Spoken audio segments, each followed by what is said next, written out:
Retrospectiva 2022. Reveja os principais julgamentos do Supremo Tribunal Federal neste ano. Em junho, o plenário do Supremo Tribunal Federal, por maioria, validou suspensões de cláusulas coletivas de trabalho sobre jornada de motoristas de carga. Acompanhe. A Confederação Nacional dos Transportes, autora da ação, questionava decisões do Tribunal Superior do Trabalho e de tribunais regionais do trabalho. A CNT alegava violação aos princípios constitucionais da segurança jurídica, da isonomia e da livre iniciativa. Essas decisões invalidaram normas coletivas firmadas entre transportadoras de carga e motoristas, que estabeleciam que a categoria não estava sujeita ao controle de jornada antes de 2012, quando começou a valer a lei que disciplinou os direitos e deveres dos motoristas profissionais. Foi levado em conta que, como existiam meios tecnológicos para o controle da jornada, não poderia ser automaticamente aplicada a norma.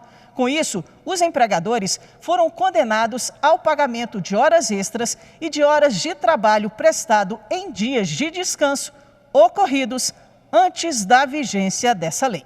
A discussão ficou dividida em duas correntes. O relator da ação, ministro Gilmar Mendes, entende que as decisões do TST e de tribunais regionais do trabalho são inválidas, porque a Constituição Federal assegura a supremacia da negociação coletiva.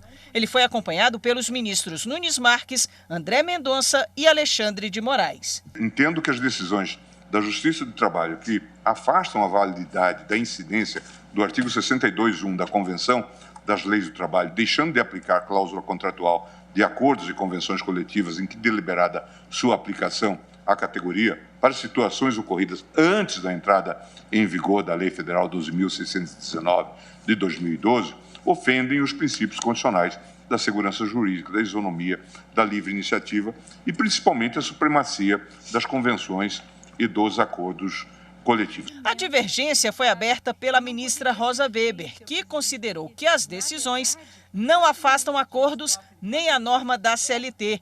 Elas apenas concluíram que era possível realizar o controle de jornada e, por isso, eram devidas horas extras. Esse entendimento foi seguido pela ministra Carmen Lúcia e pelos ministros Edson Fachin, Luiz Roberto Barroso e Ricardo Lewandowski. Nessa linha, tenho por incabível a presente arguição de descumprimento de preceito fundamental pela constatação, primeiro, da inexistência de conflito entre normas autônomas, instrumentos coletivos de trabalho, e heterônomas, legislação trabalhista, a suscitar possível desconsideração de cláusulas coletivas em face do artigo 62.1 da CLT. Ao contrário, as decisões impugnadas ajustam-se ao teor das convenções de trabalho pertinentes, traduzindo mera exegese do artigo 62.1 da CLT. O julgamento entrou no terceiro dia, faltando os votos dos ministros Dias Toffoli e Luiz Fux.